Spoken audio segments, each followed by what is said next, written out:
Assalamualaikum warahmatullahi wabarakatuh. Anak-anakku sekalian, kelas 12.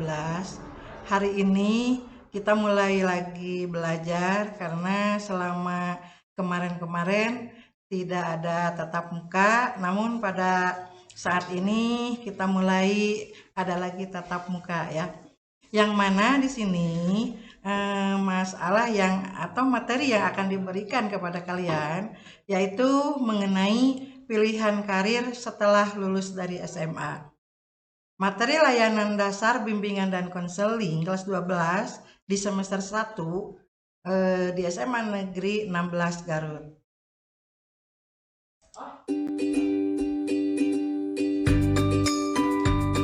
Yang mana di sini tujuannya yaitu dapat memahami beberapa pilihan karir setelah lulus dari SMA serta mampu memahami konsekuensi dari setiap keputusan pilihan karir tersebut.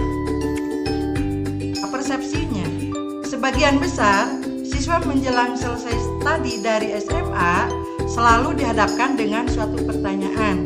Setelah lulus SMA, melanjutkan kemana ya? Pertanyaan tersebut selalu terbesit di benak siswa saat menjelang selesainya studi. Nah, lulusan SMA banyak alternatif yang bisa dilakukan. Di antaranya studi lanjut atau kuliah, baik program D1, D2, D3, S1, kursus atau pelatihan, bekerja di dalam luar negeri, berwira swasta atau berkeluarga. Semua pilihan ada konsekuensinya, yaitu untuk itu perlu informasi yang cukup lengkap dalam mengambil keputusan terhadap pilihan masa depan yang lebih baik. Nah, di sini ada skema apa? Di sini setelah lulus SMA mau kemana ya? Nah, dari SMA di sini bisa kuliah di perguruan tinggi dan bisa kursus atau training. Kuliah di perguruan tinggi misalnya ngambil ilmu sains, ilmu teknik, ilmu ekonomi, ilmu sosial, pertanian, kesehatan, dan ilmu lainnya.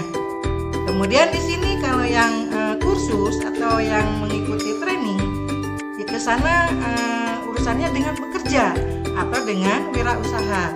Nah, ini yang dikatakan kuliah di perguruan tinggi dan kursus atau training ini masuk ke dalam dunia usaha kerja atau dunia usaha.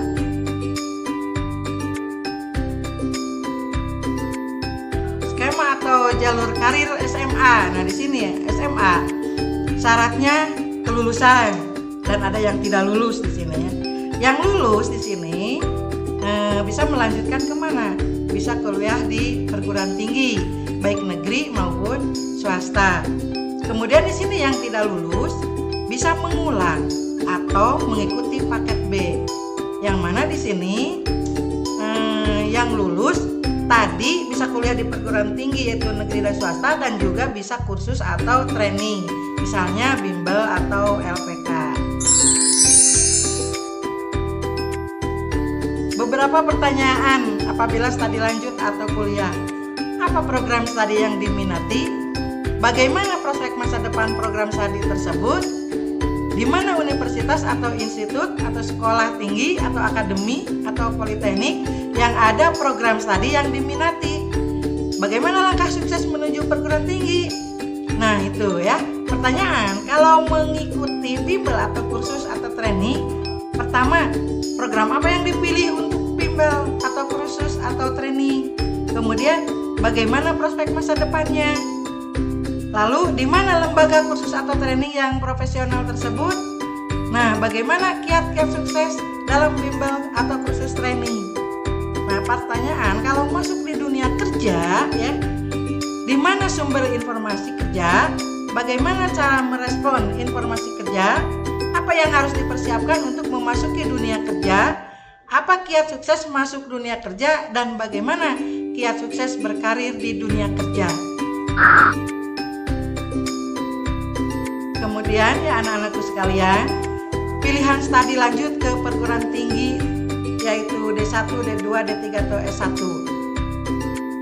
mengapa harus studi lanjut atau harus kuliah?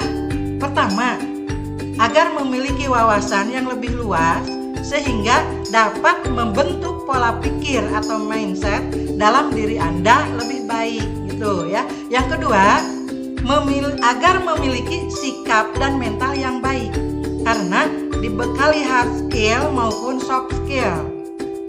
Yang ketiga, memudahkan dalam bekerja atau dalam membuka usaha yang lebih baik dan berkarir lebih cepat.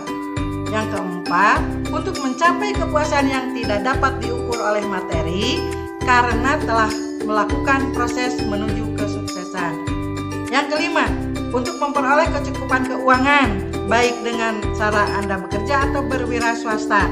Yang keenam, aktualisasi di masyarakat. Yang terakhir, memiliki lingkungan atau komunitas yang derajat keilmuannya sama atau lebih tinggi dari Anda. Kemudian, hal apa saja yang harus diperhatikan untuk studi lanjut ya? Yang pertama, status dan akreditasi perguruan tinggi. Yang kedua, jalur, jenjang pendidikan dan bentuk perguruan tinggi. Ketiga, sistem penerimaan mahasiswa. Yang keempat, perguruan tinggi kedinasan. Yang kelima, hal penting untuk Anda ketahui yaitu fokus keinginan primer. Yang kedua, fokus bakat. Ketiga, fokus penjurusan bidang studi. Dan keempat, fokus kemampuan. Kemudian bentuk-bentuk perguruan tinggi. Pertama, universitas. Apa itu universitas? Yaitu suatu perguruan tinggi yang menyelenggarakan program pendidikan akademi dan atau profesional yang beragam dan dikelompokkan dalam fakultas-fakultas. Kemudian ada institut, yaitu suatu perguruan tinggi yang menyelenggarakan program pendidikan akademi dan atau profesional dalam sekelompok disiplin ilmu pengetahuan, teknologi, dan atau kesenian yang sejenis. Kemudian sekolah tinggi, suatu perguruan tinggi yang menyelenggarakan program pendidikan akademi dan atau profesional dalam lingkup satu disiplin ilmu tertentu. Kemudian ada akademi, yaitu suatu perguruan tinggi yang menyelenggarakan program pendidikan profesional dalam satu cabang atau sebagian cabang ilmu pengetahuan, teknologi atau kesenian tertentu.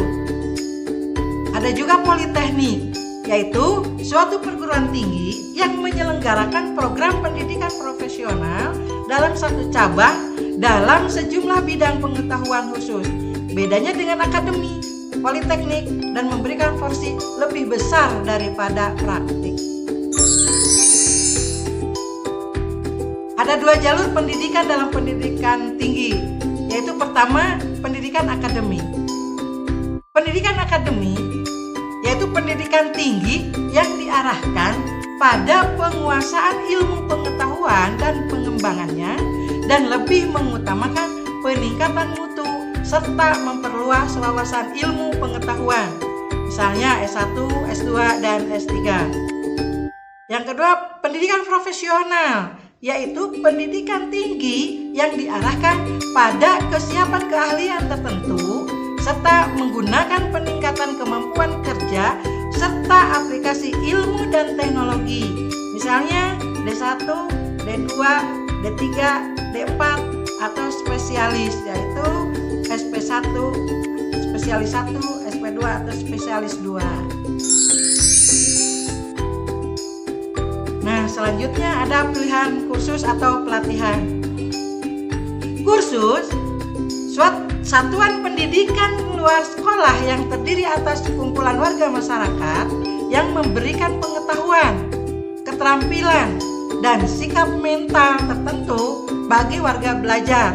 Misalnya, kursus komputer, kursus menjahit, ini ada dalam PP nomor 73 tahun 1991. Kemudian ada pelatihan kerja, keseluruhan kegiatan untuk memberi, memperoleh, meningkatkan, serta mengembangkan keterampilan atau keahlian, produktivitas, disiplin, sikap, dan etos kerja pada tingkat keterampilan dan keahlian tertentu sesuai dengan jenjang dan klasifikasi jabatan atau pekerjaan baik di sektor formal maupun sektor non formal.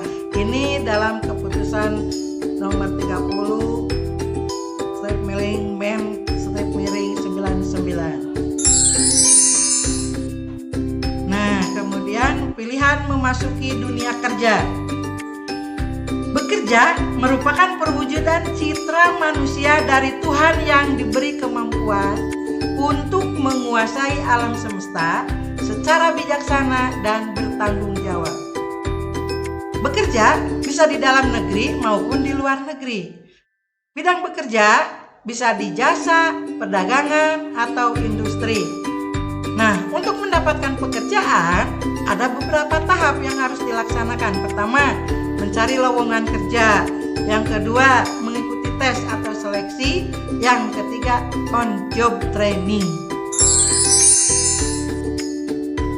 Kemudian pilihan kehidupan berkeluarga.